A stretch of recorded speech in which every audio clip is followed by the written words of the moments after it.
Rendo Tagalog Love Stories presents Maalinsangan ng panahon nang huminto ang tricycle na sinasakyan ni Shin sa tapat ng isa sa pinakatanyag na kumpanya sa buong bansa. Ang Buena Corporation na pagmamay-ari ng mga Buenavilla. Isa sa pinakamayamang pamilya sa buong Pilipinas. Suot ang blouse na may mahabang manggas at itim na pencil skirt ay pinagpagan ni Shin ng sarili pagkababa nito mula sa tricycle. Iniangat niya ang tingin sa placard na nakadikit sa bulletin board malapit sa entrance ng kumpanya kung saan may nakapaskil na Hiring, Secretarial Position. Bumuntong hininga ang dalaga bago nito tinulak ang sarili papasok. Ano pong may paglilingkod namin sa inyo, ma'am? Tanong ng staff sa kanya. Applicant po ako. Saan po ba ang interview room? Nailang si Shin nang pasadahan siya ng babaeng staff mula ulo hanggang paa. Ang ganda niyo naman ho, ma'am. May lahi po ba kayo? Napangiwi si Shin nang hindi nito makuha ang sagot sa kanyang tanong. Biro lang, ma'am. Nasa second floor po, tapos sa ikatlong door sa kanan. Kung hindi lang ako nangangailangan ng trabaho, ay papatulan ko ang staff na yun. Sabi ni Shin sa kanyang isipan habang nasa loob na siya ng elevator. Nang maabot ang floor na sinabi sa kanya ng staff, ay bumungad kaagad sa kanya ang mahabang pila ng mga aplikante. Naupo siya sa bakanting upuan sa pinakahulihan habang palihim na nakikinig sa usapan ng mga nasa paligid. Ano ba yan? Bakit ang bilis ng interview? Kapapasok pa lang nung kaibigan ko kanina, pinalabas agad. Baka naman unang tanong pa lang ligwak na. Kadalasan talaga sa mga malalaking kumpanya, pihikan sa pagpili ng mga empleyado. Iyon ang mga umabot sa pandinig ni Shin na siyang usapan ng dalawang nasa unahan niya habang nakapila.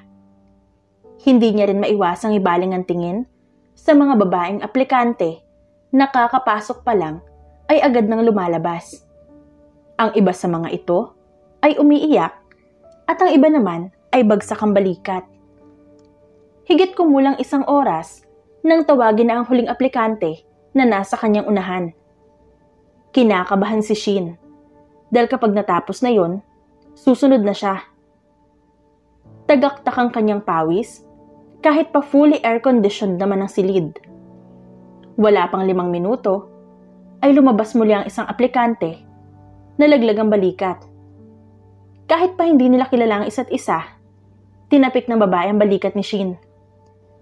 Good luck, sis. Sana makapasok ka. Anito na walang kabuhay-buhay na boses. Lalong kinabahan ng dalaga. Alam niyang sa mga oras na ito ay kailangan niyang isantabi ang pagiging maldita upang hindi matanggal sa interview. Nakaramdam ng matinding tensyon sa paligid si Shin nang pasukin niya ang interview room. Pasimple niyang pinahid ang pawis sa kanyang noo bago tumayo sa tapat ng lamesa kung saan nakaupo ang CEO ng Buena Corporation. Walang iba kundi ang 28 na binatang si Jess Buenavilla. Kilala ito bilang cold at mailap sa babae. Kahit masabit man lang ng kahit sinong kasalungat ng kanyang sexualidad, ay agad itong nagpapahid ng mamahaling hand sanitizer sa kanyang kamay. Bagamat nakatalikod ang swivel chair, ay buong pagtitiyagang naghintay si Shin. Nakatayo lamang ito habang naghihintay. Nang walang ginawa si Shin, kundi ang tumayo, ay ang sekretarya na mismo ang lumapit upang ipaalam sa kanyang boss na narito na ang aplikante. Sir Jess, narito na po ang huling aplikante sa araw na to. Wala nang susunod at minarkahan na ring close for applicants ang placard sa labas. Paliwanag ng sekretarya. Ang inip at pagod na aura ni Jess ay napalitan ng pagkamangha nang ilakbay niya ang tingin sa babaeng nakatayo sa kanyang harapan. You're hired. Animo ay nabingi si Shin nang marinig niya yon. Napakurap-kurap siya sapagkat hindi pa nga nagsisimula ang interview ay pasok na agad siya sa gusto niyang trabaho bilang sekretarya. Talaga po? Lumawak ang ngiti sa kanyang labi. Kailan po ako magsisimula bilang sekretarya niyo? Natigilan si Jess at kunot noong binalingan ng tingin ang sekretarya nitong si Annie. Hindi batid ng binata kung ano ang sinasabi ni Shin sapagkat hindi naman ito pinapalitan ng kasalukuyang sekretarya. Hindi po batid ng mga aplikante na narito sila upang mag-apply bilang contract girlfriend niyo, sir. Kayo na rin ang nagsabi na ayaw niyong matunugan ni Doña Lucia kung kaya't ibang posisyon ang nilagay namin upang makapanghatak ng mga babaeng aplikante. Paliwanag ng sekretarya niya. Ang Doña na tinutukoy nito ay walang iba kundi ang grandma niyang si Doña Lucia, ang taong nagpalaki sa kanya dahil sa hindi ito magawang panagutan ng sariling mga magulang. Ibinaling ng sekretarya ang tingin kay Shin na hindi pa rin makapaniwala sa nangyayari. Binabati po namin kayo, ma'am. Maupo po muna kayo habang papunta pa rito ang maghahatid ng papeles para sa kontrata. Sabi ni Annie. You heard it, right? Hindi pagiging sekretarya ang pinag-applyan mo. Sabi ni Jess. Habang nakasandal sa upuan si Jess, ay sinusuri niya ang dalaga mula ulo hanggang paa. Nagtagis naman ang ngipin ng dalaga. Iniisip niyang, napakadali lang para sa lalaki na paikutin at ikontrol ng eksena dahil sa may pera ito at may kaya sa buhay. Kung hindi niyo humamasamain, nandito ako para mag-apply ng trabaho. Sambit ni Shin. Sinusubukan niya na hindi manggigil. Ngunit hindi niya yun napigilan. Humigpit ang hawak niya sa kopya ng resume na nasa kanyang kamay. Ngumisi naman si Jess. Trabaho pa rin naman to. May twist lang. Paniguradong kikita ka ng malaki. Doble o triple. Kesa sa sasahurin mo bilang sekretarya. Mas malaki dito. Contract girlfriend nga lang ang trabaho mo. Umupo ka kung gusto mo ng trabaho. You may leave if you really don't want to take this job. Wala kaming pinipilit alinman sa mga empleyado namin ni Sevilla. Sabi ni Jess. Basically, hindi mo ako empleyado dahil narito ako. At natanggap bilang contract girlfriend, di ba? Tumango si Mr. Buenavilla. Susundin mo ang lahat na nakalagay sa kontrata. May mga rules, kasama na ron ang do's and don'ts. Kagaya ng may halong panghahamon ang boses ni Shin. Kagaya ng bawal kang magkaroon ng ibang karelasyon habang hindi pa null and void ang kontrata. Wala ka naman sigurong karelasyon, di ba? Ayoko maging third party. Bahagyang umawang ang labi ni Shin nang marinig yun. Masyadong halata sa tono ni Mr. Buenavilla ang panunodyo. Wala akong boyfriend since birth. Habang nag-uusap ang dalawa, ay bumukas naman ang pinto ng opisina at iniliwano ng lalaking empleyado na hinihingal pa at tagaktak ang pawis. Pasensya na, Miss Annie, kung natagalan. Ako na po ang naghatid dahil may meeting na inaasikaso si Jeffrey sa itaas, sa 5th floor. Doon pa kasi ako nanggaling. Paliwanag nito sa sekretarya na tanging pagtango lamang ang naging tugon. Salamat, Flynn. You can go now. Nito, sa kapwa empleyado, bago inilapag sa tapat ng dalaga ang isang parehabang brown envelope. Heto ang kontrata, Miss Sevilla. Maaari niyong basahin muna para mas maliwanagan kayo sa bagay na maaari niyong pasukin sa oras na tanggapin niyo ang alok ni Mr. Buenavilla. Walang nababakas na emosyon sa mukha ni Shin nang ilabas niya ang mga papeles mula sa loob ng envelope at isa-isang binasa ang mga yon.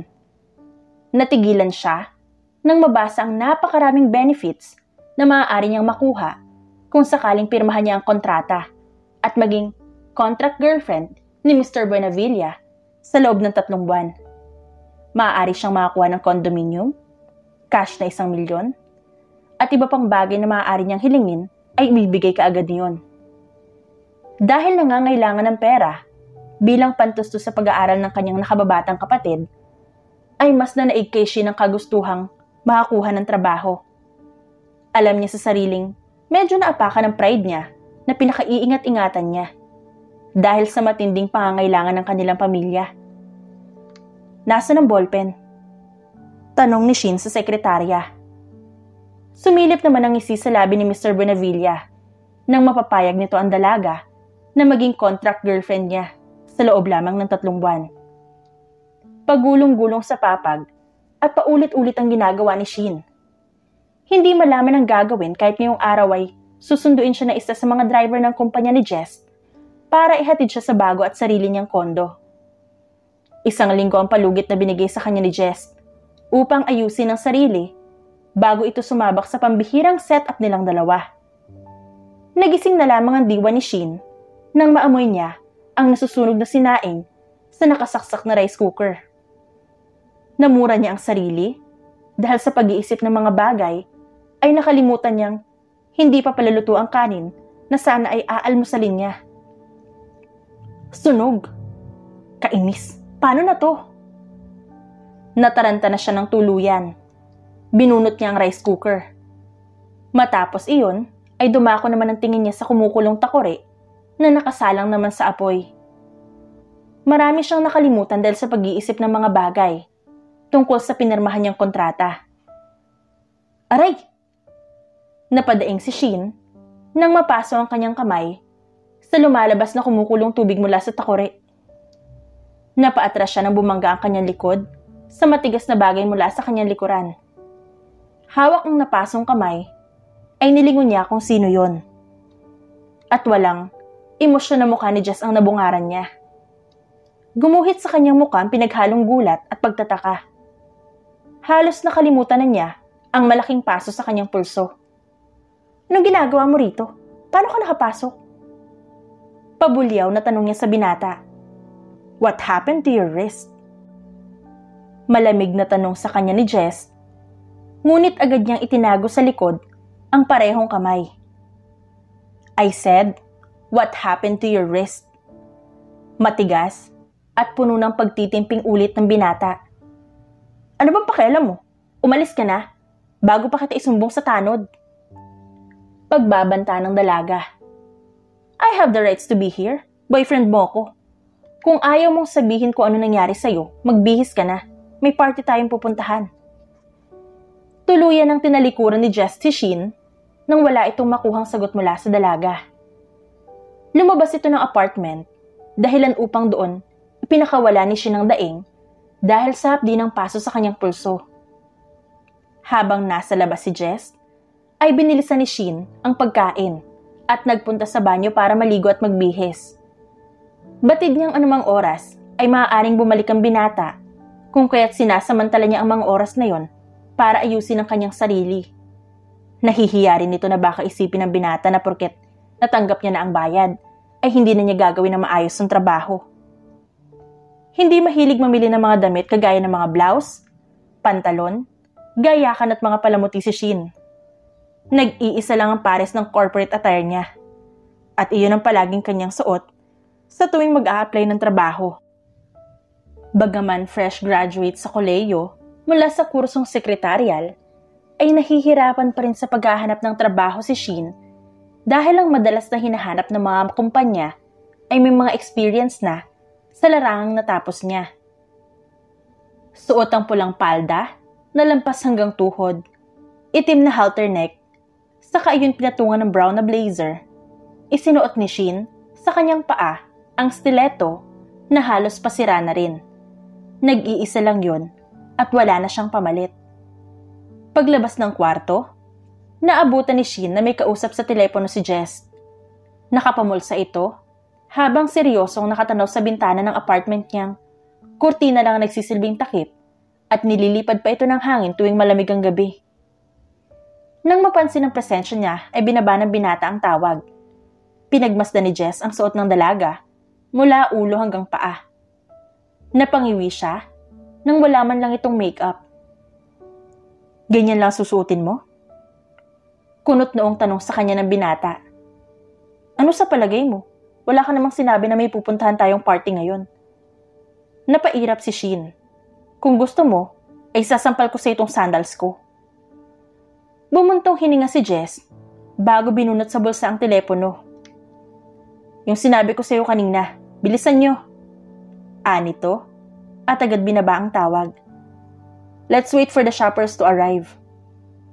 Sa isip ni Jess, ay kailangan na makaalis ni Shin sa lugar na yon. sa lalong madaling panahon. Hindi ito ligtas para sa dalaga dahil sa dami ng butas na maaaring masilip ng kahit na sino. Nakaimpake na ba lahat ng gamit mo? Papunta na rin dito ang mga tauhan ko. Iwan mo nang nakabukas tong apartment mo at sila nakukuha para madala sa kondo. Bakit pa ba kasi ako sasama? Pwede mo namang sabihin na may girlfriend ka. Hindi yung inaabala mo ko. Muli ay nagpakawala ng reklamo si Shin. Ayaw niya sa mga kasiyahan, lalo na kumpara yun sa mga mayayaman. Alam kasi nitong karamihan sa mga nakakaangat sa buhay ay mapanghusga sa kapwa. Magpapaiwan na lang ako sa kondo. Sabi pa ni Shin. Sasama ka sa akin. Nabasa mo naman ang kontrata at nakasaad doon na kung saan ako pupunta ay kailangan sasama ka sa akin. Binasa mo ba talaga? O tinitigan mo lang? Baka sa tono ni Jess ang pagkairita dahil sa hirap pakisamahan ang nakuha niyang girlfriend. Ginusto niya yun kung kaya't kailangan niya magtiis sa ugali ng dalaga. Gayunpaman, alam ni Jess na hindi siya nagkamali sa pagpili kay Shin dahil sa palaban nito at maganda ang aura. Bagay na hindi niya nakita sa mga naunang aplikante na nakasabayan nito. I almost forgot. Take it. Inabot ni Jess ang isang kahon ng mamahaling toothpaste kay Shin. Kunot noon naman na yung kinuha ng dalaga mula sa kanya. Oh, anong gagawin ko sa toothpaste na to? My secretary told me na yan ang mabisang panlaban sa paso. Napaso ang kamay mo, di ba? Sigurado akong mas mahal, mas epektibo. Kaya pinabili ko ng pinakamahal na toothpaste para gumaling yan kaagad. Puno ng kumpiyansang paliwanag ni Jess. Halos 30 minutos din ang lumipas. Sabay na lumabas sina Shin at Jess mula sa apartment nito at sa entrada ay bumungad sa kanilang isang van. Muli ay gumuhit ang pagtataka sa mukha ng dalaga nang bumukas ang pinto ng sasakyan. Sa loob ay naroon ang magagandang gamit, mga damit, sandals, alahas, at ang mga iba-iba pang pagpipilian niya. Anong ginagawa ng mall dito sa harap ng apartment ko? Bumaling ng tingin si Shin sa kasama. Pabalang itong nagsalita dahil sa isip niya ay maayos naman ang kanyang suot. You need to change. Pumasok ka sa loob at pumili ka agad para makaalis na tayo. Hindi pinaghihintay ang mga bisita. Paano kung ayaw ko? Puno ng panghahamon na sagot ni Shin. Nababanas ang dalaga sa kadahilan ng mababaliwala ang ginawa nitong pag-aayos. May kontrata tayo. Minu-minuto ko ba dapat ipaalala yun sa'yo? Tanong ni Jess. Katawan ko naman to. Ako magdedesisyon kung anong gusto kong suotin. Bumuntong hininga si Shin. Kaya hindi ka magkaka-girlfriend eh. Controlling ka kasi. Bulong nito sa sarili. Takot na marinig iyon ni Jess. May dalaw kang pagpipilian. Magbibihis ka ngayon at papalitan yung suot mo o mapapahiya ka sa party na yon at uuwing luhaan. Ayaw mo naman sigurong maapakan ng pagkatao mo, di ba? Sa huli, ay nanaigang binata sa pagkumbinsi sa dalagang palitan ng kasuotan nito. Nais niyang pagmukhaing elegante ang babae upang magustuhan nito ng kanyang lola Lucia.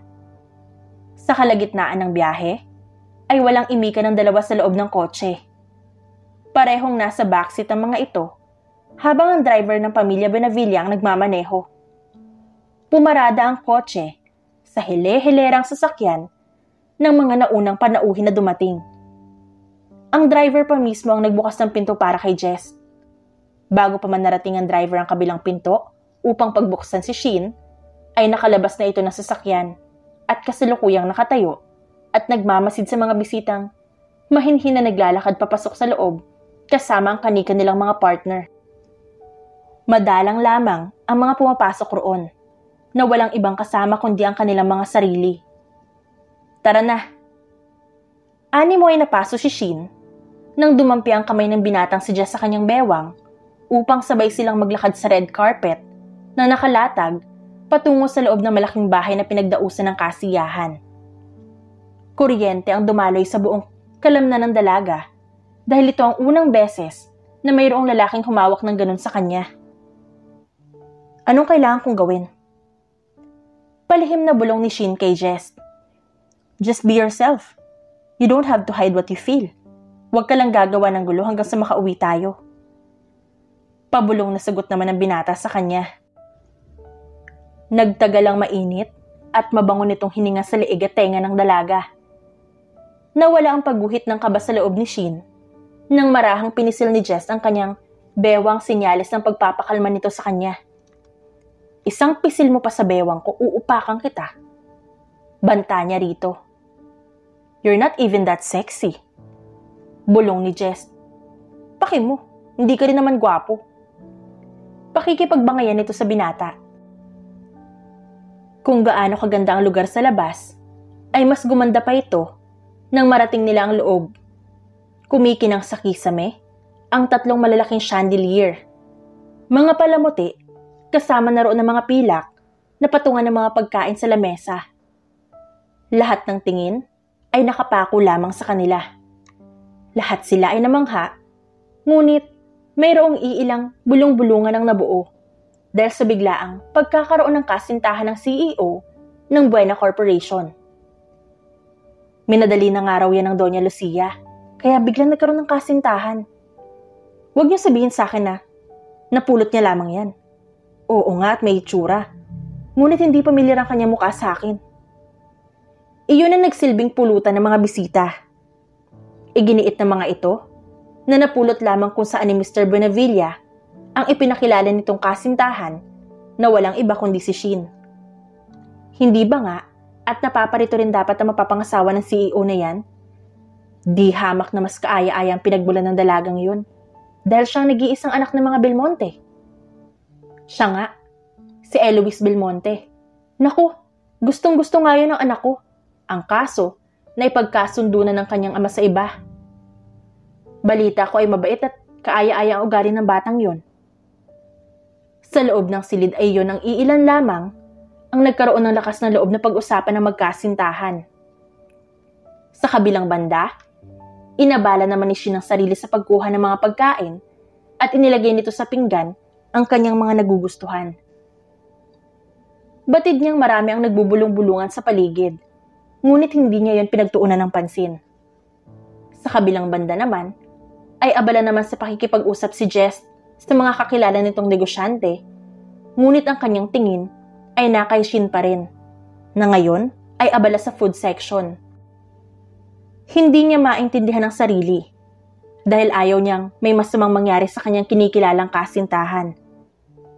Wala rin siyang ganang makinig sa mga kausap dahil puro business lamang ito. Nagsasawa rin siya kung minsan. Jess! Nilingon ni Jess ang boses na tumawag sa kanya. Doon ay bumungad sa kanya ang nakangiti at masayang aura ni Eloise Belmonte. Ang kaaya-ayang binibini na pinag-uusapan ng halos lahat ng imbitado sa kasiyahan. Eloise! Kumusta? Napag-alaman kong narito ang kasintahan mo. Where is she? Palihim nitong bulong sa binata. Baka sa tono ng boses ni Eloise ang pagkagalak. She's getting food right there. Babalik din yun agad. Sagot naman niya. Napahawak ito sa kanyang balikat nang hampasin niya ng dalaga. Hindi mo man lang sinamahan? Sino sa mga yan? Ako nang pupunta. Sabi ng dalaga. You can identify her easily. Kung sino rin ang pinakamaganda. Siya ang girlfriend ko. Sagot ng binata.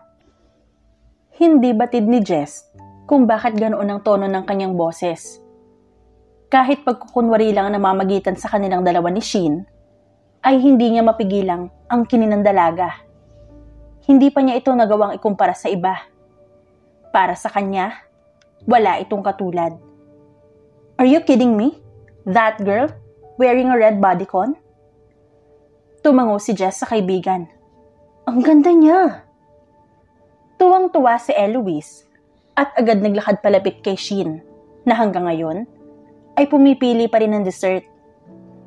Matalik na magkaibigan sina Eloise at Jess, kung kaya't iyon na naging dahilan upang ipagkasundo sila ng mga magulang. Ngunit hindi sang-ayon doon ng dalawa. Tunay na masaya si Eloise dahil nakahanap ng maituturing na girlfriend si Jess. Tuluyan na siyang nilubayan ng mga magulang niya tungkol sa pagpapakasal. Pareho silang walang espesyal na nararamdaman sa isa't isa, kaya walang nabuong hidwaan nang makita nito si Shin. Hi! Ngumiti si Eloise nang mag-angat ng tingin sa kanya si Shin. Tulad ng babae, ay ngumiti din ito. Hello, kukuha ka rin ba? Sorry, sige mauna ka na. Naputol ang paghingi ng tawad ni Shin nang humalakhak si Eloise nang mahina dahil sa tuwa. No, silly. I'm just here to say hi. You're my friend's girlfriend, di ba? Nagtaka man, ay marahang tumango si Shin. I'm Eloise. Eloise Claudine Belmonte. Pakilala ng dalaga. Ray Shin Marie Sevilla. Shin na lang para mas maikli. Sagot ng dalaga. Saka inabot ang kamay ni Eloise na nakaangat sa ere upang makipagkamay dito. Magkaibigan na tayo, okay? Huwag ka mahiyang dumulog sa akin kung may kailangan ka. You're my friend's girlfriend. So basically, you are my friend too. Hindi lubos maisip ni Shin na sa kabila ng mga tingin sa kanya ng mga bisita roon, mga matang halos ay kainin siya ng buhay, ay mayroong Eloise Belmonte na lalapit upang makipagkaibigan sa kanya. Agad siyang tumango sa alok ng babae at sinabayan siya nito sa pagkuha ng pagkain sa dessert section. Sumapit ang 9:00 ng gabi, napalingon ng lahat sa bagong dating. Marami ang mga photographer na paunahan sa pagkuha ng litrato. Nakakasilaw na ilaw ng mga kamera ang pumuno sa venue nang dumating ang Donya na walang iba kundi ang lola ni Jess. Grandma. Bumeso si Jess sa Donya bago ibinalik ang pagkakasamit ng kamay sa bewang ng kasintahan. Grandma, this is Shin. She's my girlfriend. Pagpapakilala ng binata kay Shin. Magandang gabi po. Bati naman ang dalaga sa matanda.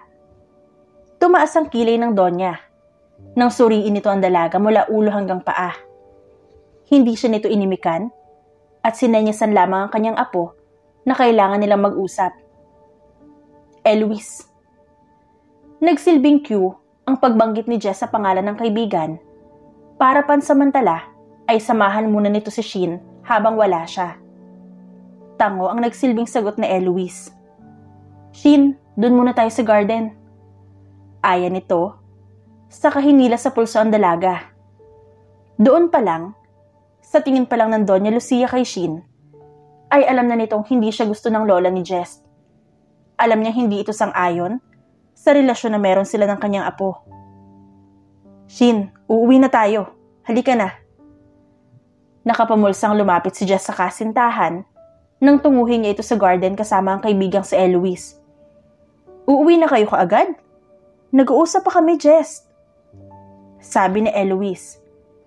Pasensya na, Eloise ha, pero kailangan ko rin kasing ayusin ang mga gamit sa kondo. Tumalaw ka na lang doon kung gusto mo o may oras ka. Sambit ni Shin sa bagong kaibigan. Bumusangot naman si Eloise. Kakailanganin na rin niyang umuwi dahil bukod sa dalawa ay hindi na niya gugustuhin makipag-usap sa iba pang bisita ng Donya Lucia na halos may mga edad na. At kung may kasing edad man siya ron, ay alam niyang masigit siyang masisihan sa presensya ng magkasintahan. You can visit her sa condo next week, Eloise. Saad ni Jess. Bakit, Jess? Hindi ba pwedeng bisitahin ko siya bukas? Nangangapa na ako sa office. Wala akong makausap. Mga nakamute ang mga empleyado ni Daddy. Reklamo ni Eloise na animoy bata na naagawan ng candy. Sumimangot ito na parang hindi 24 anyos kung kumilos. Matanda ng 4 na taon sa kanya sina Shin at Jess, sapagkat pareho silang 28 anyos na. We have to run some errands this week. Sagot ni Jess, bago muling inilingkis ang kamay sa bewang ni Shin. Nasanay na rin ang dalaga sa kanya at itinuring na lang iyon bilang parte ng pagpapanggap dahil hindi naman alam ni Eloise na hindi totoo ang relasyon nilang dalawa.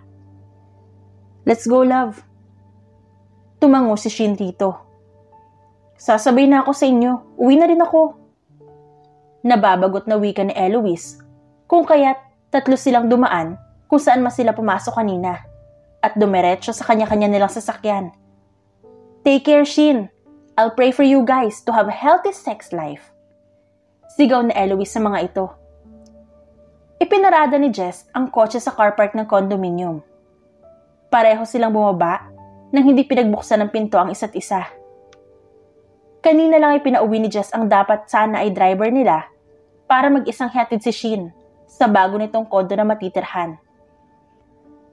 Okay lang ba sa yung interior design? Pwede natin iparenovate kung gusto mo. Sabi ng binata. Hindi na no, ayoko na magkautang sa'yo.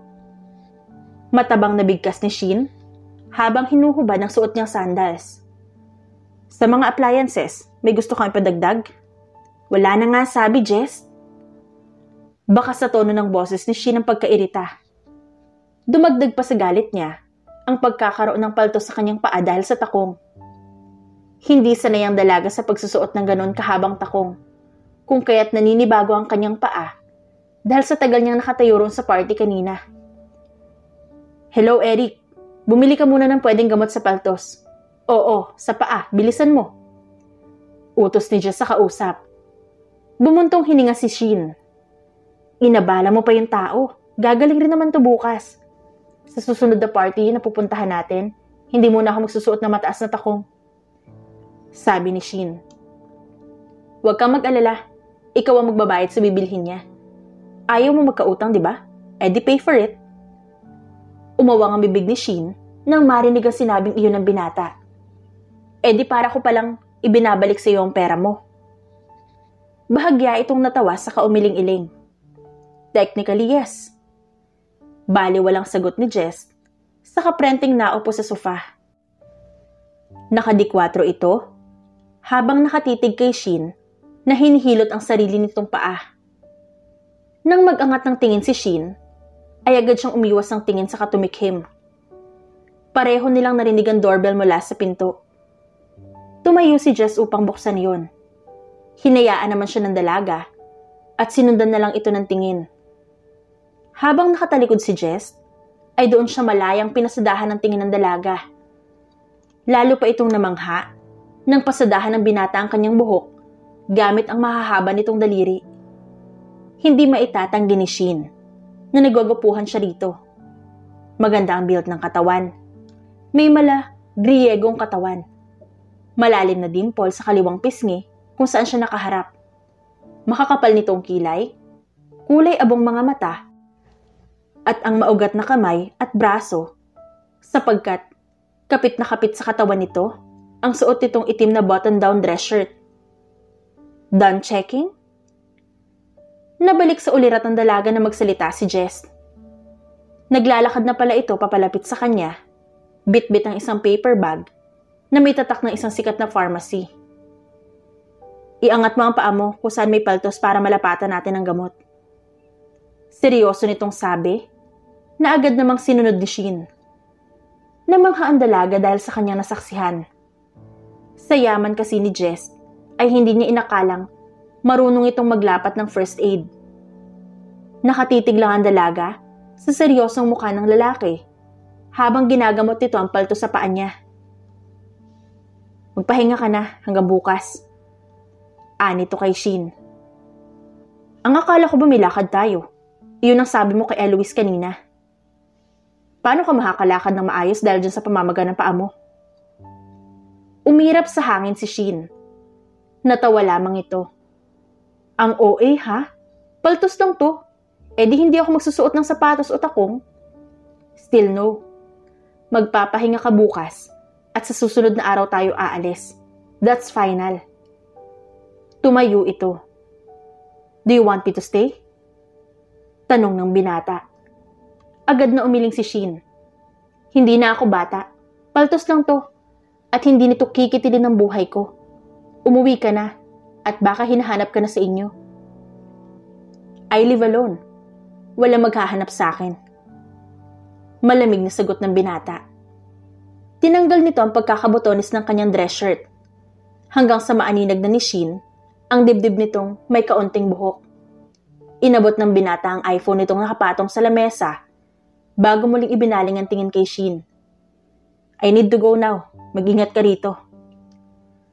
Ang akala ni Shin ay aalis na ito kaagad matapos magpaalam. Ngunit nagulat siya nang yumuko ng bahagya ang binata at hinawakan ng tuktok ng kanyang ulo. Saka ito nilapatan ng ilang segundong halik sa kanyang noo. Good night. Call me if you need anything. Malambing na sabi ng binata. Nang tuluyan ng umalis si Jess, ay hindi pa rin makagalaw mula sa kinauupuan nito si Shin. Ayaw mag-sink in ng pangyayari sa kanyang utak. Hindi niya alam kung para saan yun. O meron ba talagang ganong kondisyon na nakasulat sa kontrata? Kahit alam naman niyang binasa niya ang lahat ng nakasulat sa papel na yun. Kinaumagahan, ay tumawag si Shin sa kanyang mga magulang. Ilang araw na rin kasi niyang hindi nakakamusta ang mga ito. Balak niya rin magpadala ng pera para sa mga kapatid niyang nag-aaral, pati na sa panggastos ng kanyang mga magulang. Kumusta kayo dyan, Nay? Tanong niya sa ina. Maayos naman kami dito, anak. Tinitipid din ng mga kapatid mo ang pinadala mong pera. Dahil alam nilang hindi yun madaling kitain dyan sa Maynila. Ikaw, inaalagaan mo ba ang sarili mo? Buong pag-aalalang, tanong ng kanyang ina. Lihim na mangumiti si Shin. Okay lang po ako dito. Tsaka Nay, magpapadala po ako ng pera. Gcash na lang po. Tutal, meron naman yan si Jinky. Tukoy niya sa kapatid niya na sumunod sa kanya. Nasa 12 baitang na ito, habang ang sumunod dito na si Kim ay nasa 11 baitang naman. Habang nasa sala si Shin, kausap ang kanyang ina mula sa telepono, ay bumukas naman ang pinto ng kondo. At mula roon, pumasok si Jess. Bit-bit ng binata ang 3 paper bags.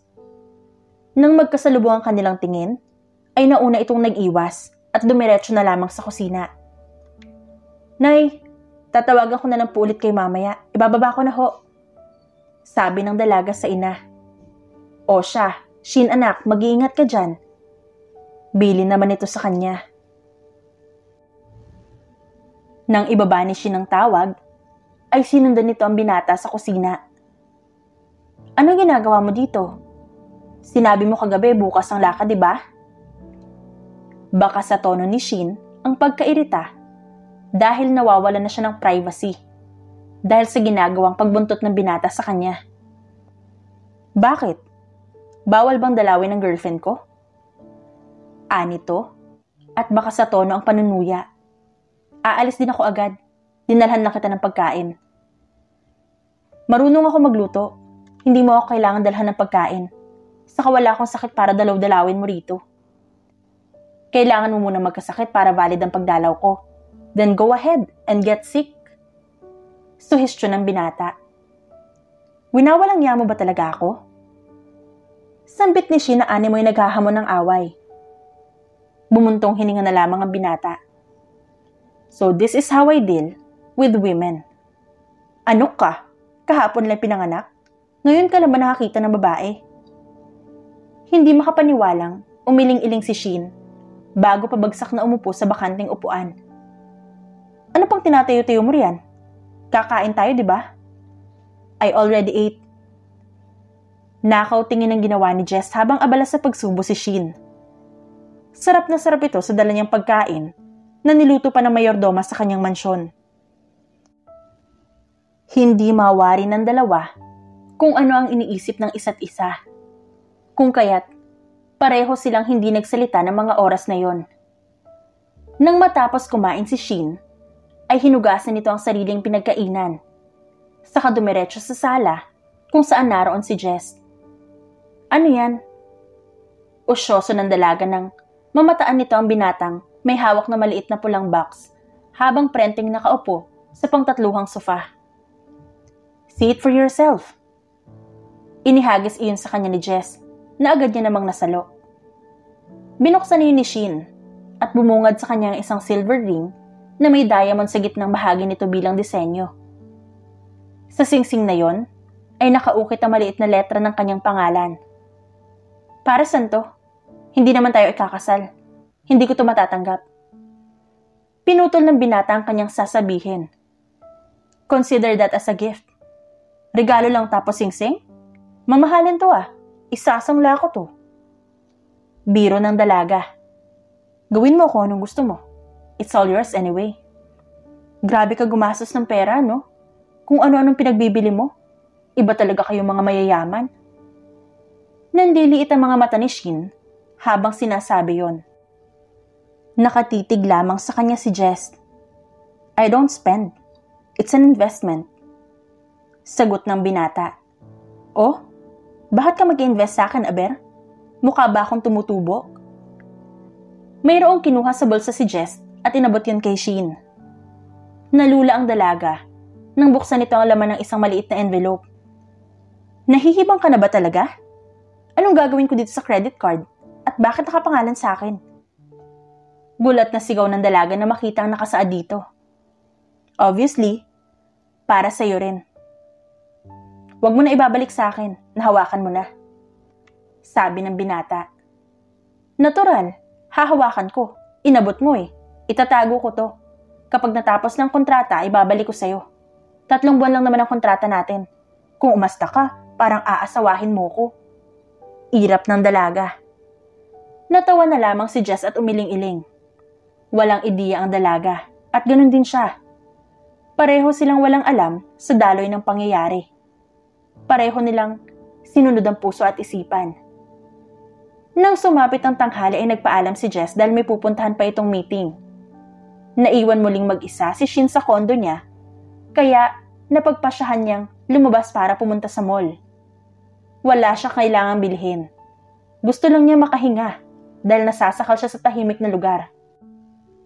At iyon ay walang iba kundi ang unit niya. May sariling mundo ang dalaga sa loob ng mall.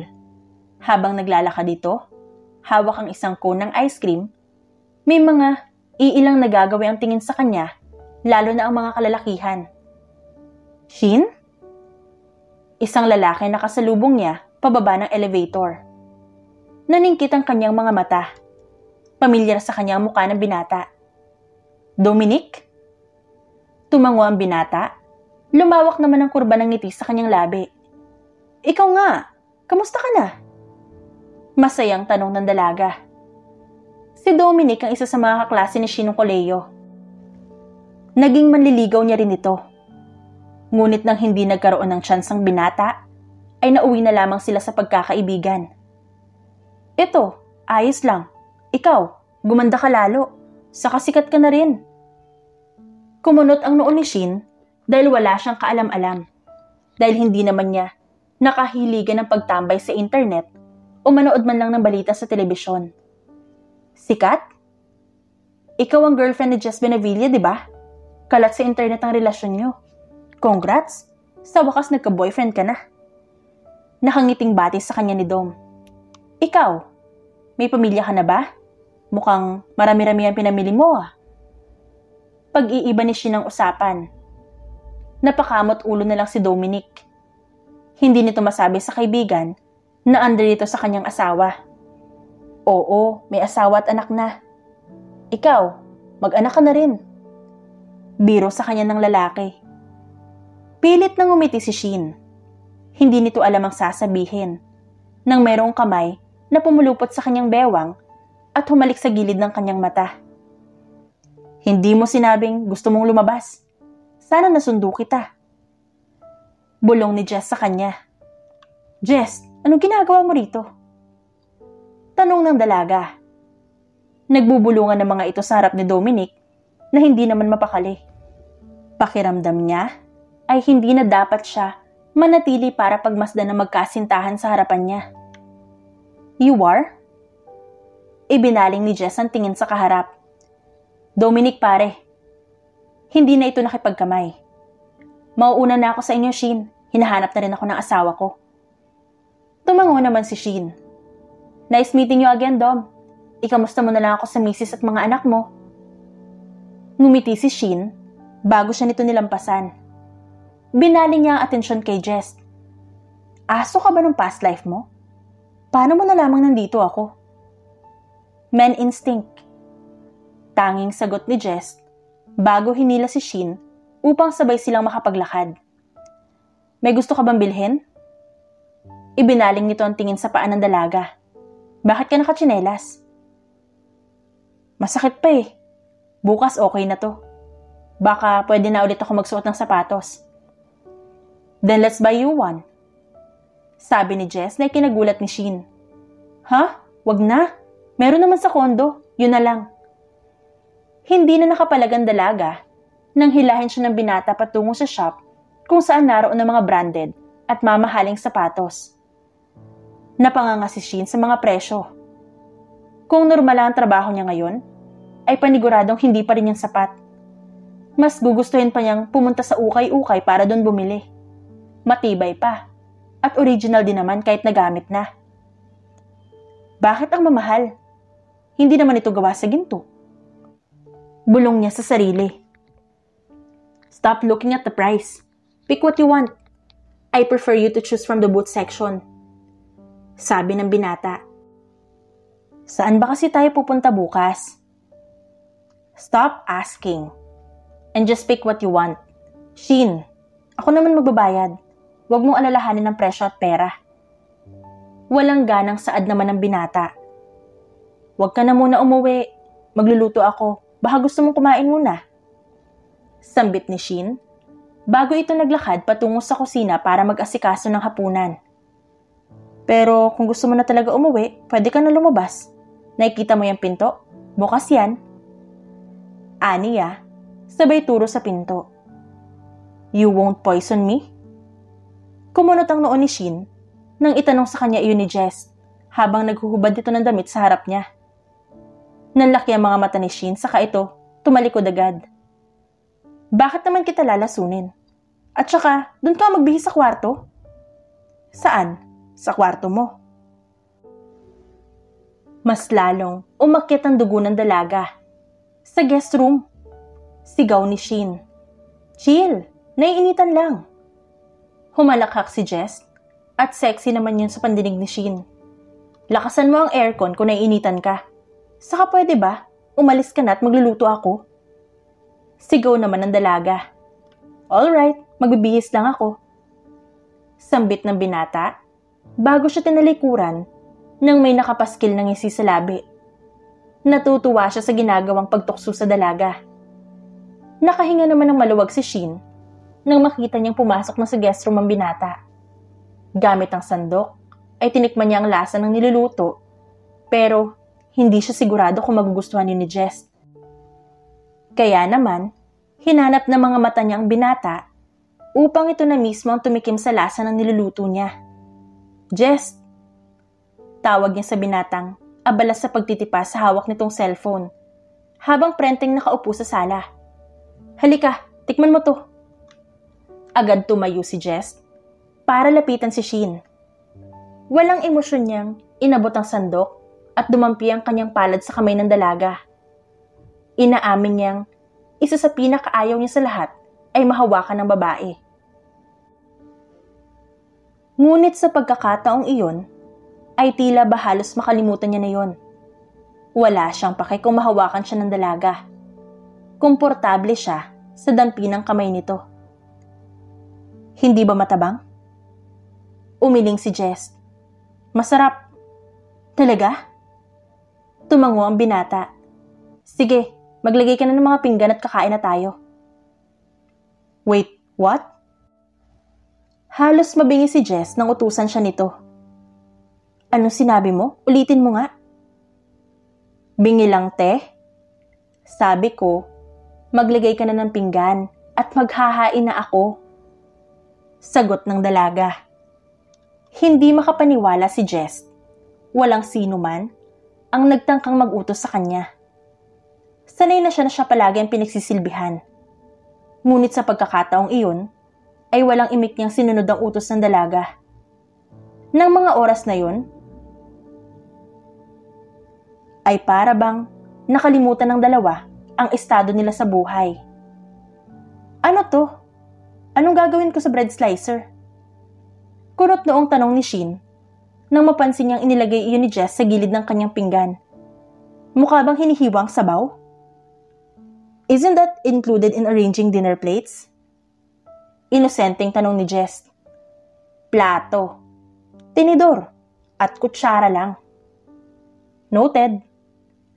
Tanging sagot ng binata habang ganado sa pagkain.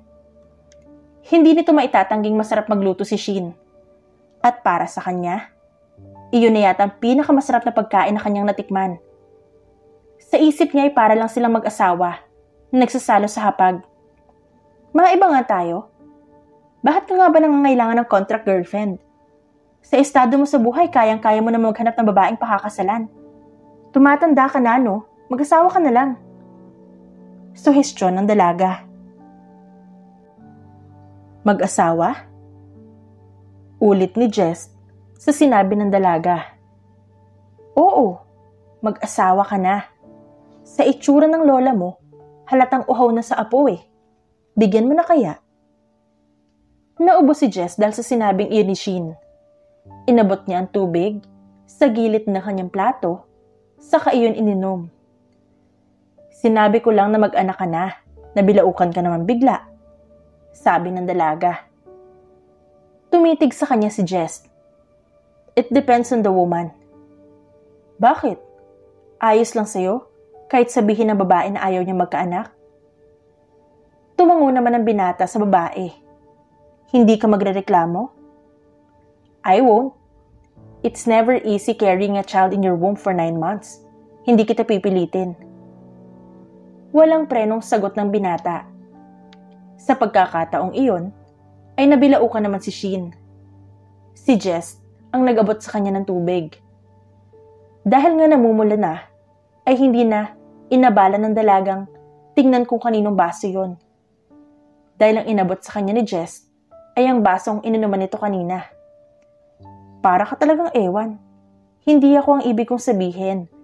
Ang pinag-uusapan natin ay yung mapapangasawa mo sana kung hindi ka lang pumasok sa pakulong to.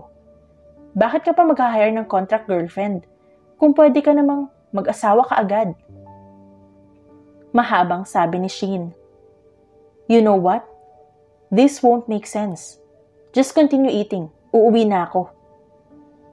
Bit-bit ang plato, ay tinungo ni Jess ang sink, saka naghugas ng kamay doon. Good night. Sabi nito, bago siya tuluyang lumabas ng kusina. Balitaan mo na lang ako kapag nadapa ka pa uwi, o kapag nakasagasa ka ng rumaragas ang ano sa daan ha. Humalakhak si Shin, lalo na nang sumilip sa pinto ang kamay ni Jess na nakaangat ang gitnang daliri. Kinabukasan, maagang nagising si Shin para pagbuksan ng sino mang kanina pa nagdo-doorbell sa unit niya. Nang buksan nito ang pinto, ay bumungad sa kanya ang isang lalaking may hawak na mga paper bags. Ito ang shopper na inutusan ni Jess para dalhin sa kanya mga damit na kailangan niya. Magandang umaga, ma'am. Ito na po susuotin niyo. Pinadala ni Sir Bonavilla. Susunduin niya raw po kayo mamayang 9 a.m. Kumunot ang noo ni Shin nang maramdamang parang robot ito magsalita. Pakisabi sa amo mo na ibili niya ako ng isang balding ice cream ha. Tumango lang ang shopper. Joke lang. Sige, pwede ka na umalis. Nang isara ni Shin ang pinto, ay agad itong dumiretso sa kwarto para ilapag ang mga paper bags bago siya pumanhik sa CR para maligo. Medyo natagalan sa pagligo ang dalaga. Nang lumabas ito mula sa loob ng banyo, ay tanging tuwalya lamang ang tumatakip sa kanyang katawan. Dumiretso siya sa mga paper bags para tingnan kung ano ang masusuot doon. Abala siya sa paglabas ng mga damit nang dumulas ang tuwalya sa kanyang katawan at nalaglag yun sa sahig. Diyos ko! Tumili ito sa sarili. Habang pinupulot ang tuwalya, sa pag-aakalang walang ibang nakakita, ay dumako ang kanyang tingin kung saan naroon si Jess.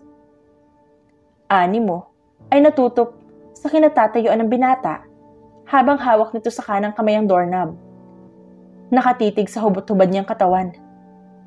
Naging alerto si Shin sa pagpulot ng tuwalya at muli iyong pinangtakip sa kanyang katawan habang si Jess naman ay dali-daling isinara ang pinto at tumakbo patungo sa sofa. Parehong lumakas ang tibok ng kanilang puso at nahiya sa bawat isa parang nagkakarirahan ng mga dibdib nila dahil sa naganap na hindi nila inaasahan. Tumungo si Jess sa kusina para uminom ng malamig na tubig. Si Shin naman ay marahas na lumabas ng kwarto, suot ang black turtleneck na sinamahan niya ng maong blazer, black boots at black leggings. Si Jess naman ay nagsuot ng black dress shirt at nakabuckle up ang suot nitong slacks. Walang imikan ng dalawa hanggang sa pareho silang makasakay ng kotse. Para silang may kanya-kanyang mundo at hindi man lang sinubukang magtanong sa bawat isa hanggang sa makarating sila sa venue. Sa isang shooting studio dinala ni Jess si Shin. Batid kasi niyang may inutusan ng kanyang lola para imbestigahan ang relasyon nila ng kanyang kasintahan, kaya kailangan nilang mas maging visible sa lahat para hindi magtaka ang Donya. Iginala ni Shin ang tingin sa paligid. Ito ang unang pagkakataon na nakapunta siya sa ganoong klase ng lugar. Sa likod ng transparent glass ay tanaw niyang iilan sa mga nag-iensayo sa paghawak ng baril. Dumagundong sa lugar na iyon ang tunog ng bala na ipinapaputok nila sa target board. Gusto mong subukan? Tara, pasok tayo sa loob. Aya sa kanya ni Jess na agad naman niyang tinanguan. Nais ng dalaga na humawak ng baril. Pareho silang nagsuot ng ear protection at giniya ng mga staff para sa baril na gagamitin nila. Sentro mo.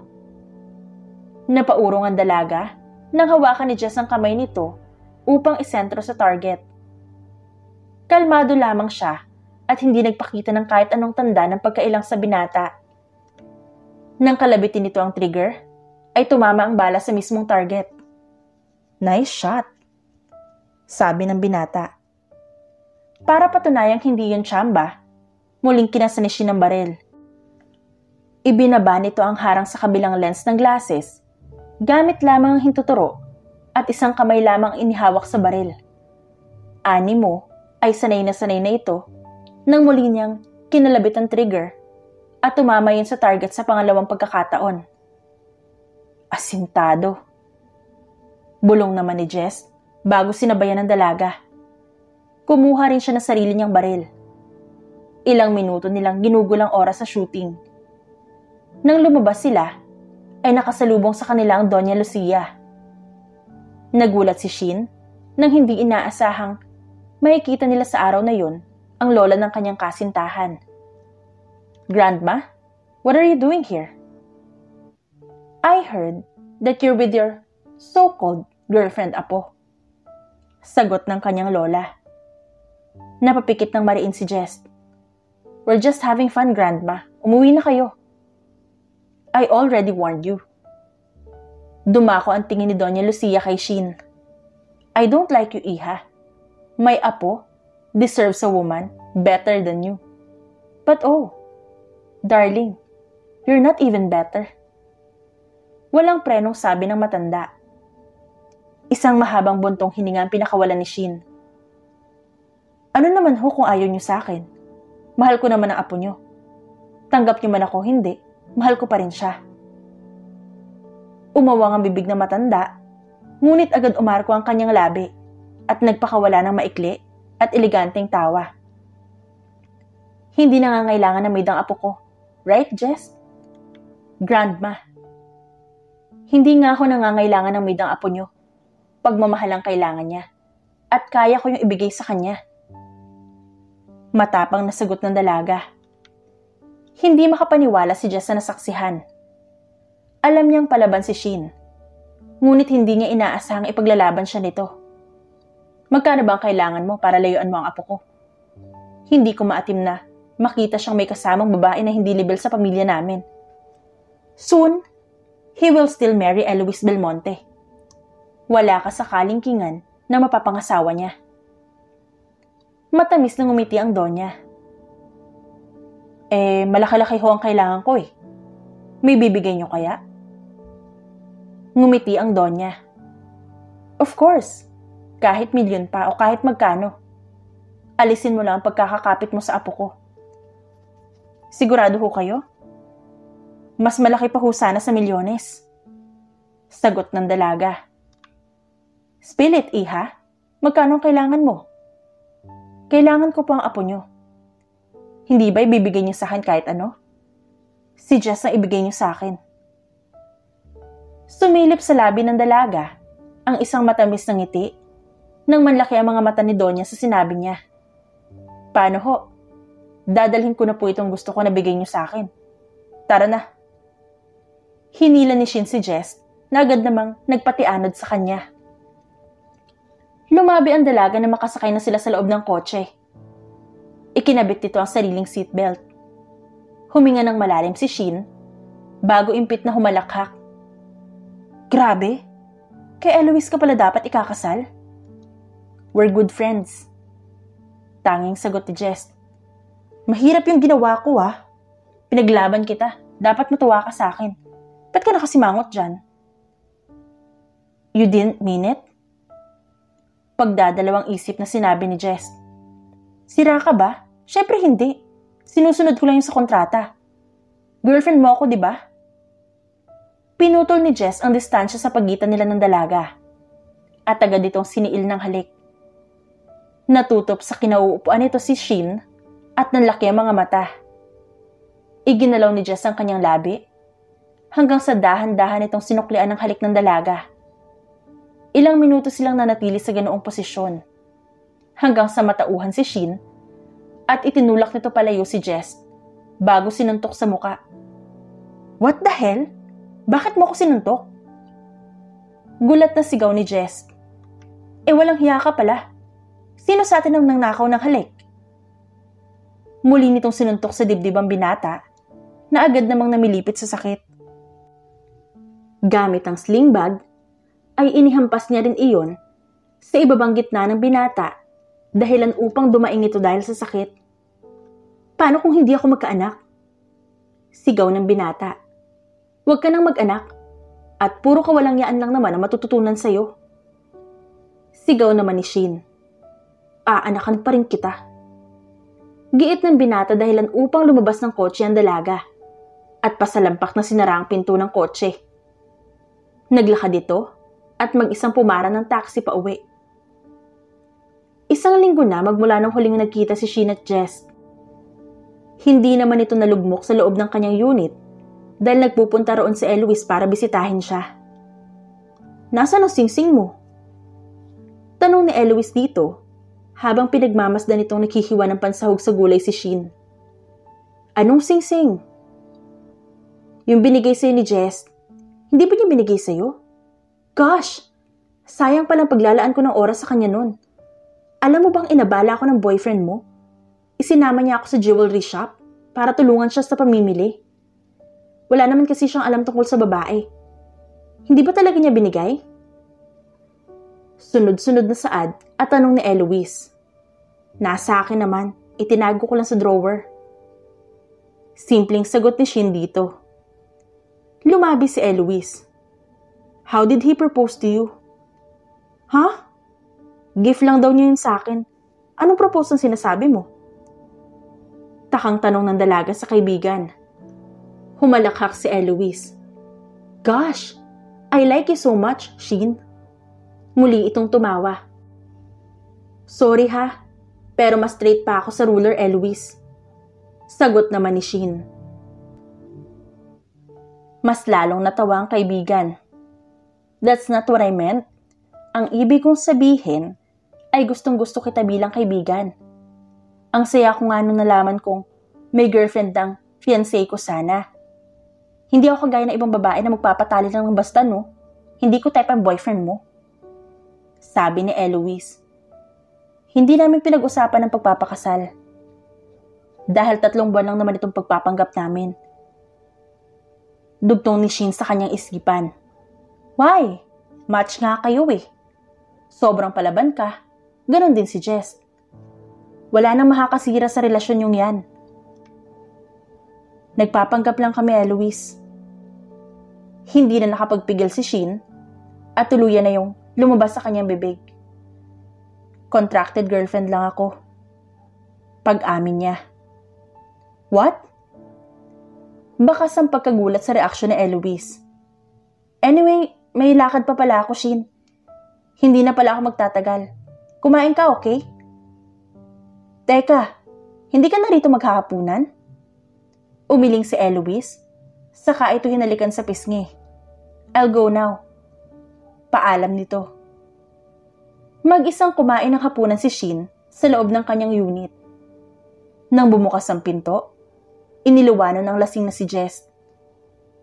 Nakasalampak sa sahig ang binata at napamura. Nang marinig ni Shin ang kalabog, ay agad niya yung pinuntahan. Anak ka ng tokwa, Jess? Bakit ka rin natutulog sa sahig? Sigaw niya sa binata. Feels good. Sobrang lambot ng kama.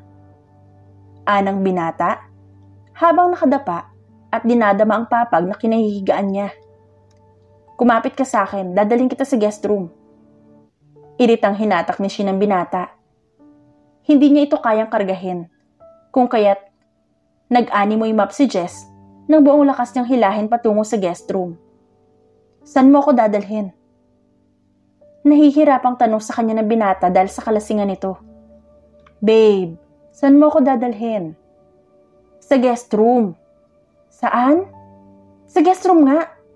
Sa langit? Ba't mo ko dadalhin sa langit? Walang iyang tanong ng binata. Nagpuyos ng galit si Shin.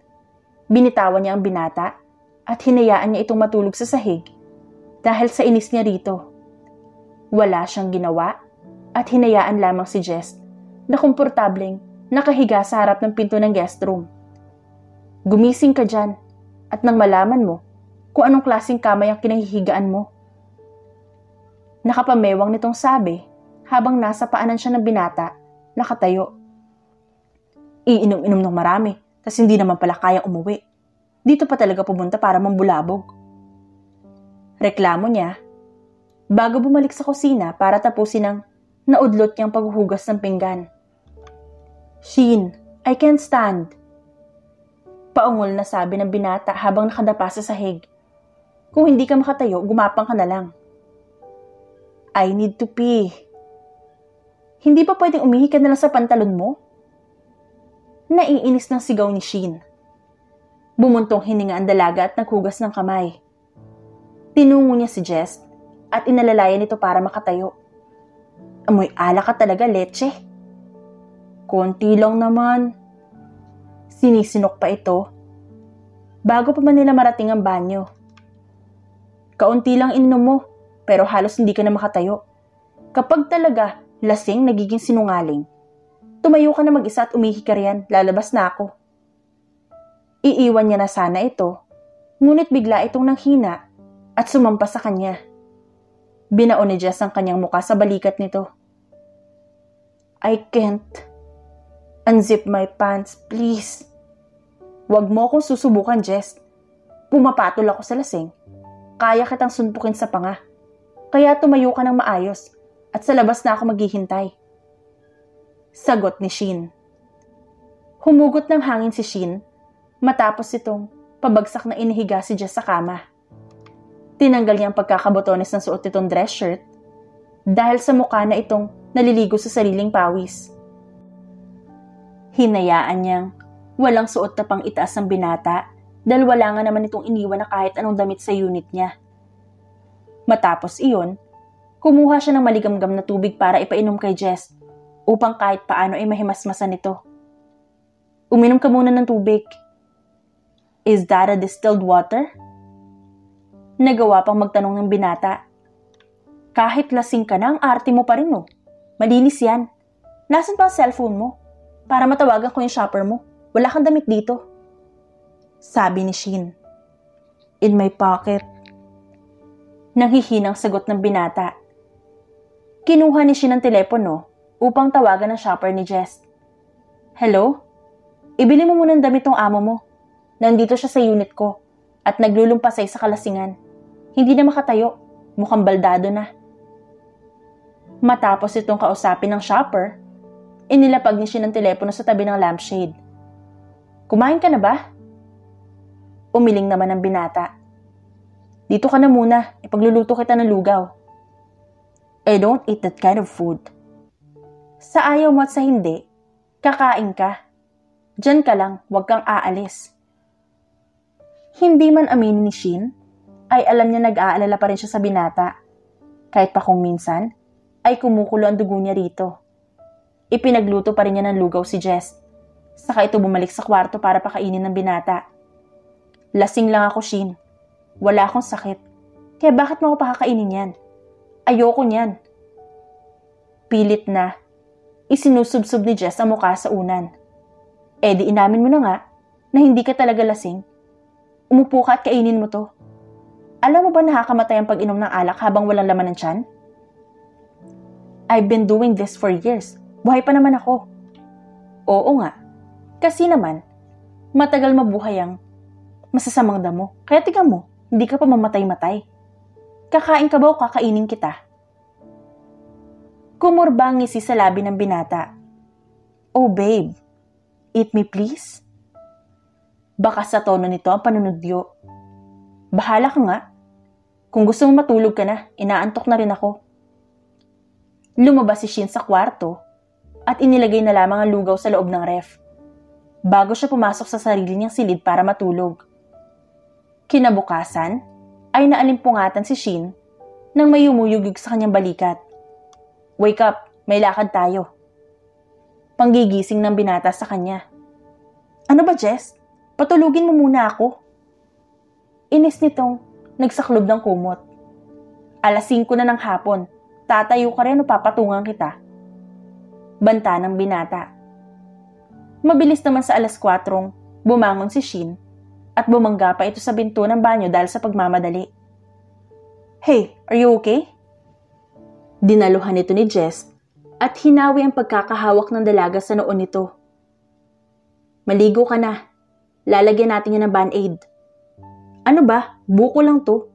Lumabas ka na nga ron at maliligo na ako. Ayaw mo talaga magpapatong? Kagabi nung sinabi mong kakainin mo ako, pumayag naman ako. Ang init ng ulo mo. Are you having your period? May masakit ba sa'yo? You also look pale. Nag-aalalang sinabi ng binata. Wala akong sakit. Kulang lang sa tulog. Then we shouldn't go. Grandma would understand. Grandma? May party ulit at invited tayo. But if you're not feeling well, pwede naman tayo hindi pumunta. They would function without us.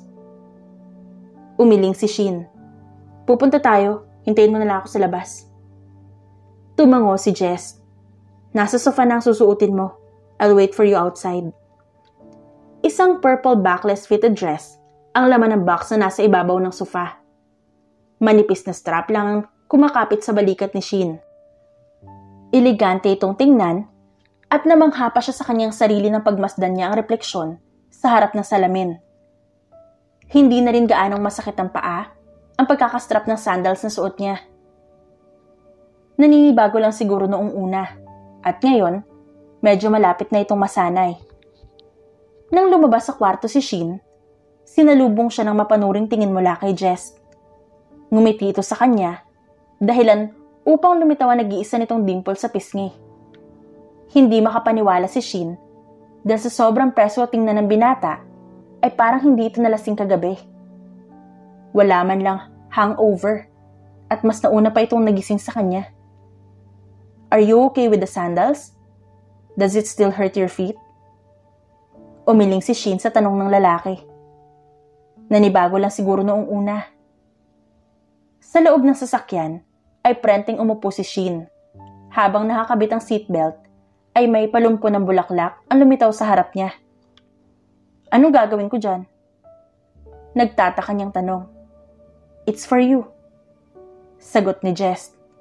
Alam kong para sa akin. Ang tanong ko kung anong gagawin ko sa bulaklak na yan. Nothing. Just take it and we're good. Tinanggap ni Shin at inamoy yun. Inaamin niyang mga pulang rosas ang pinakapaborito niya sa lahat. Paano mo nalaman gusto ko ng pulang rosas? Eloise told me. Agad na sagot ni Jess bago tuluyang pinaandar ang sasakyan. Do you like receiving them more often? Wag na, okay na to. Thank you, nag-abala ka pa. Ngunit sa loob-loob ni Shin ay kinikilig siya. Hindi naman yun ang unang beses na nakatanggap siya ng bulaklak mula sa isang lalaki. Ngunit ibang epekto ng pagbibigay ni Jess sa kanya. Ang effort mo naman sa akin, samantalang contracted girlfriend mo lang naman ako. Anang dalaga. Sa kabila ng birong iyon, ay pait sa isip niyang hindi magtatagal ay matatapos din ang pagpapanggap nilang dalawa. Hindi umimik si Jess. Palihim lang ito sa pagnanakaw ng tingin kay Shin na nakapako ang atensyon sa labas ng bintana habang mahigpit ang pagkakahawak sa bulaklak na bigay niya. Siya nga pala, Jess. Nasaan ang mga magulang mo? Hindi ko sila nakikita. Nasa ibang bansa ba sila?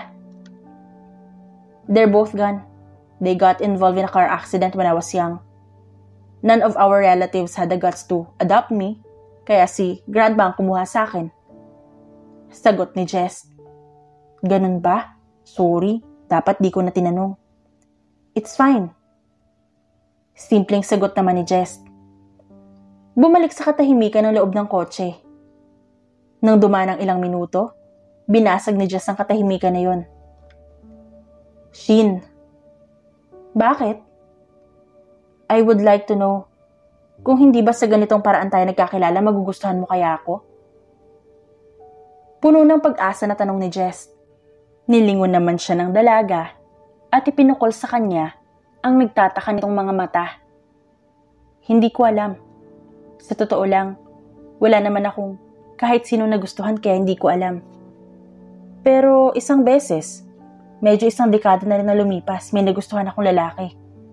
Yun na yung huli. Saka matagal na rin yun. Pagkukwento nito. Hindi ko alam ang pangalan niya kasi isang beses lang naman kami nagkita. Saan kayo nagkita? Curious na tanong ni Jess. Sa harap ng simbahan. Tumatakbo ako nun dahil nakikipaghabulan ako sa mga pinsan ko. Sa tapat ng pinto ng simbahan, nabangga ko siya. Hindi ako nagsorry. Tumakbo lang ako ulit at hinayaan siyang tumayo na mag-isa. Sagot ng dalaga habang may ngiti sa labi. Kung makikita mo ba siya ulit, magsusorry ka sa kanya? Kahit nagmamaneho, ay taimtim itong nakikinig sa dalaga habang nasa kalsada pa rin ang kanyang tingin.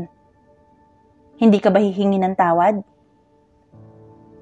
Oo, kung makikita ko ulit siya. Pero malabo dahil nagkita kami sa probinsya pa namin yun. Masyadong malaki itong Maynila, kaya paniguradong 1% lang ang posibilidad na magkita ulit kami. Isa pa, hindi ko na matanda na mukha niya eh.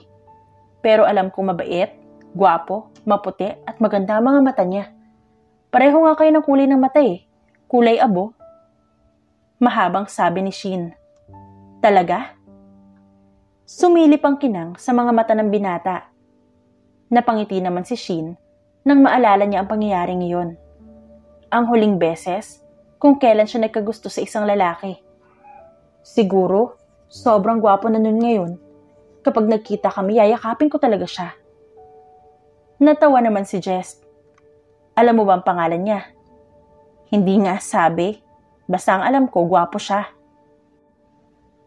Kumikin na nga mga nakasabit na fairy lights sa entrada ng garden kung saan ginaganap ang kasiyahang inihanda ni Doña Lucia. Nang ihinto ni Jess sa parking ang sasakyan, ay dali-dali siyang lumabas para pagbuksan ng pinto si Shin. Kaya ko naman. Anang dalaga, bago bumaba, bitbit ang bulaklak na bigay sa kanya ng binata. Nandiyan na ba ang grandma mo? Hindi naman sa kinakabahan ako pero parang medyo eh. Ngumiwi si Shin. Don't worry, she'll do better this time. Let's go? Anito at ipinataw ang kamay sa bewang ng kasintahan. Hindi gaanong marami ang bisita. Ngunit hindi gaya ng naunang party na pinuntahan nila. Kahit paano ay nabawasan ang kaba ni Shin. Dahil sa ngiting sinalubong ng mga ito sa kanya. Mababait yata mga nakuha niyong bisita. Palihim na bulong nito sa binata. Mukhang nahiwalay na ang anghel sa mga sangkot sa dilubyo. Dagdag pa niya. I always love how your mouth speaks your emotion. Really, some things never changed. Namamanghang sabi ni Jess kay Shin. Bakit?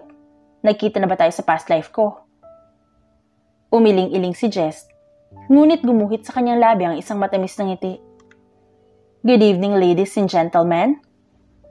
Ibinaling ng dalawang tingin sa stage kung saan naroon si Doña Lucia na hawak ang mic. Hindi ko na malayang nandito na pala ang apo ko at ang girlfriend niya. Saad pa nito. Nakainom yata ng MP tong lola mo. Parang bumait bigla eh. Biro ni Shin.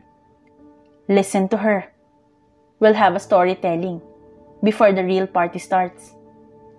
A long time ago, my apo, Jess, met this mysterious girl.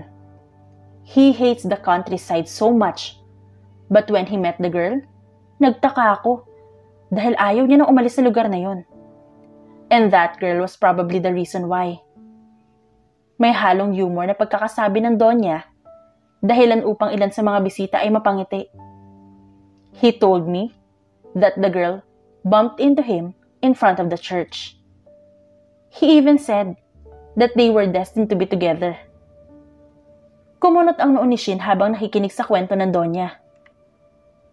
Bakit parang kinwento ko to sa'yo kanina, Jess? He followed the girl wherever she went. Hanggang sa sinabi niya sa akin, nakapagtapos na ito ng koleyo at nag-apply bilang sekretarya sa kumpanya. But little did she know, my grandson really did the hiring just for her. Now, she is my apo's girlfriend over there. Nakangiti ng kwento ng Donya. Tinuro ni Shin ang sarili. Ako? None other than. Ngiti sa kanya ng binata. Just, teka, paano? I planned everything, Shin. I planned everything just for you to end up with me. Sagot ni Jess. Hindi makapaniwalang umawang ang labi ng dalaga bago ito hinampas sa dibdib. Bisit ka talaga. Nagkwento pa ako sa'yo kanina. Ikaw pala yung kinukwento ko sa'yo. It's because I want to hear it from you. Everything you said was true. I became more handsome, right? Am I enough now, baby? Now you can tell me that you're sorry for bumping into me. And I'd say thank you for bumping into me. Munting natawa ang binata habang pisila magkabilang bewang ng dalaga. Iginala ng dalaga ang tingin sa paligid. Umuwi na tayo, Jess. Shin, iha? Natigilan si Shin nang maglakad ang Donya papalapit sa kanya. Nakangiti pa ito. Magandang gabi po. Sorry about the last time we had our conversation. I just wanted to test you, iha. Naiintindihan ko po. Teka, alam niyo na contract girlfriend lang ako ni Jess? Tumango ang Donya. Even Eloise, hindi totoong ikakasal sila, iha. My grandson is head over heels to you. You're such a nice but brave woman, iha. Sa pagiging palaban mo, ay sana magawa mong paulit-ulit na ipaglaban ng apo ko. Lumapit ang Donya at yumakap ng mahigpit kay Shin. I hope that my apo would learn from you. Palaban ka, iha. Alam kong kaya mong alagaan ang apo ko. Tumango naman si Shin. If you'd excuse us, Grandma, uuwi na po kami. Sure, mag-iingat kayo. Kumalas ang Donya mula sa pagkakayakap kay Shin at muli itong nginitian. Mauna na po kami. Pinagbuksan ni Jess ng pinto ang dalaga. Bago siya umikot at sumakay sa driver's seat ng may ngiti sa labi. Ayoko mag-sorry dito. Dumiretso na tayo sa kondo. Walang emosyong sabi ni Shin. I'm nervous. Baka hindi naman talaga sorry ang pupunta natin sa kondo mo. Pinagdududahan mo ba ako? No, hindi sa ganun. Baka lang. Baka lang ano? Shin, pahinga ka na. Tapos, wag mo sana akong pagurin dahil may trabaho ako bukas. Humalakhak si Shin. Hindi naman kita papagurin. Nagpark ng sasakyan si Jess sa car park. Pagkatapos ay muling pinagbuksan ng pinto si Shin. Marunong ka naman pala maging gentleman. Pero dapat sa akin lang Anang dalaga. Sa'yo lang. Sa'yo lang lagi. Iyon ang assurance na binigay sa kanya ni Jess bago sila tuluyang pumanhik sa loob ng elevator. Nandito na tayo. Hindi ka pa ba magsusor? Halik ang nagpasarado sa bibig ng binata. Nakatingkayad si Shin habang nakapulupot ang parehong kamay sa leeg ni Jess. Scam, sabi ko na nga ba? Sabi ng binata sa gitna ng pagdidikit ng kanilang mga labi. Sorry. Malambing na sabi ni Shin. Sorry. Paulit-ulit itong binigkas habang paatras sila ng paatras hanggang sa sumandal na sila sa pinto. Alam mo na hindi ko kasalanan nung nabangga kita. Kapag sinisi mo ko, ay iiwan talaga kita. Pananakot ng dalaga. Hindi na. Kayo talaga mga babae. Totoo pala talaga yung kasabihang palaging tama ang mga babae. Sabi ni Jess. Am I still your contracted girlfriend, Jess? Anito, habang dahan-dahang tinatanggal ang botones ng suot na dress shirt ng binata. Not anymore. I'm going to marry you, have children with you, and be with you every time you need me. Malambing na sabi ni Jess. Forever is not eternity, Jess. Ikaw ang dapat mag-thank you. Dahil kung hindi tayo nagkita nun, at kung hindi ako pumayag na maging contracted girlfriend mo, wala tayo rito ngayon. Sabi naman ng dalaga. You are my eternity, Shin. Anito, bago muling siniil ng halik ang dalaga. I will love you till the scientists discover how to resurrect the dead. Malambing na bulong ni Jess. Siniil ni Jess ng halik si Shin. Napuno ng kanilang daing ang buong silid. Nag-isa ang kanilang mga katawan habang sinasambit kung gaano nila kamahal ang isa't isa. The end.